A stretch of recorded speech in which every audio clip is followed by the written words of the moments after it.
আসসালামু আলাইকুম। ষষ্ঠ শ্রেণীর প্রিয় শিক্ষার্থীরা, এখন আমরা পড়ব তোমাদের বাংলা ব্যাকরণের অর্থাৎ বাংলা দ্বিতীয় পত্রের পৃষ্ঠা নাম্বার 47 বাগর্থ নিয়ে। দেখো, শব্দ ও বাক্যের অর্থের আলোচনা হলো বাগর্থ। শব্দ ও বাক্যের অর্থের আলোচনা করা হয় এখানে। তো অভিধানে প্রতিটি শব্দের অর্থ থাকে, কিন্তু সেই অর্থের বাইরে নানা অর্থে শব্দ ব্যবহৃত হয়। বাগর্থ তথ্যে এসব দিক বিস্তৃতভাবে আলোচনা করা হয়। ওকে, অর্থাৎ শব্দের যে বিভিন্ন অর্থ রয়েছে সেটা বাগর্থে বিস্তৃতভাবে আলোচনা করা হয়। দৃষ্টান্ত দিয়ে আরো সহজে বিষয়টি বোঝানো যেতে পারে। যেমন, বাবা একটি শব্দ, এর অর্থ হলো আব্বা বা পিতা। বাবার সঙ্গে আরো দুটি অর্থ জড়িয়ে আছে, পূর্ণবয়স্ক ও পুরুষ। যদি বলি সাই বাবা, সাধু বাবা, তখন আর এ বাবা পিতা নন, অন্য কিছু, হয়তো গুরু, না হয় কোনো সজ্জন শ্রদ্ধেয় ব্যক্তি। এ থেকে বোঝা যায় শব্দের অর্থে নির্দিষ্ট প্রতিবেশ বা ব্যবহারের ক্ষেত্র আছে, এর বাইরে শব্দের কোনো অর্থ নেই। এ অধ্যায়ে শব্দের অর্থ সম্পর্কে আলোচনা করা হলো। দেখো, প্রথম হলো সমশব্দ। দুটি শব্দ যখন ধ্বনিগত দিক থেকে একই রকম শোনায় কিন্তু অর্থের দিক থেকে ভিন্ন হয়, তখন এসব শব্দকে সমশব্দ বলে। এগুলোকে সমোচ্চারিত শব্দ বলা হয়। যেমন কুল ফল বিশেষ, আবার কুল নদীর পার, ক দীর্ঘকার কুল অকুল, এর অর্থ হচ্ছে নদীর পার বা কিনারা। কৃতি মানে কাজ। ওকে, ক রিকার কৃত তরে শিকারটি হলো কৃতি কাজ। করিকার ক্রি তদিবিকার কৃতি, এর অর্থ হলো কি সফল। এগুলো হচ্ছে কি সমশব্দ। এবং 5.2 আছে কি, দেখো সমার্থ শব্দ। ওকে, যে সকল শব্দ সমান বা একই অর্থ প্রকাশ করে তাকে সমার্থ শব্দ বলে। যেমন জননী, মাতা, প্রসূতি, গর্ভধারিণী, এই শব্দগুলোর অর্থ একই। অর্থাৎ অর্থাৎ এমন অনেক শব্দ আছে যেগুলোর বানান ও উচ্চারণ আলাদা কিন্তু অর্থ এক। এই জাতীয় শব্দগুলোকে সমার্থ শব্দ বলে। সমার্থ শব্দকে প্রতিশব্দ বলা হয়। নিচে কিছু শব্দ এবং সেগুলো সমার্থ শব্দ উল্লেখ করা হলো।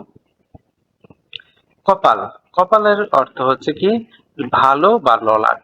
কান, কর্ণ, শ্রুতিপথ, শ্রবণেন্দ্রিয়।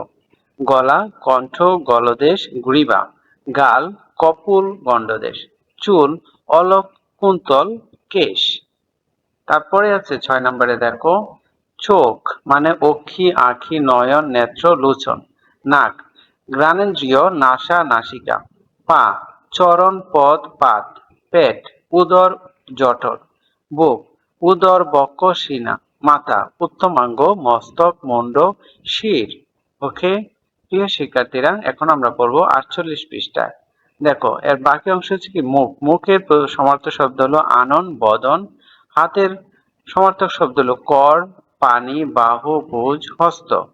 ওকে, প্রাকৃতিক বস্তু বিষয়ক সমার্থক শব্দ। ঠিক আছে, এই সমার্থক শব্দগুলো খুব ইম্পর্টেন্ট, সেগুলো মনে রাখতে হবে। আকাশ, আকাশ হলো অম্বর, গগন, নভ, ভৌম, শূন্য। গাছ, তরু, দ্রুম, পাদপ, বিটপি, বৃক্ষ। জল, নীর, পানীয়, বাড়ি, শরীর। পাহাড়, অচল, অদ্রি, গিরি, পর্বত, ভূধর। মেঘ, অম্বুদ, জলদ, জলধর, বারিদ। প্রিয় শিক্ষার্থীরা, 5-3 আছে বিপরীত শব্দ।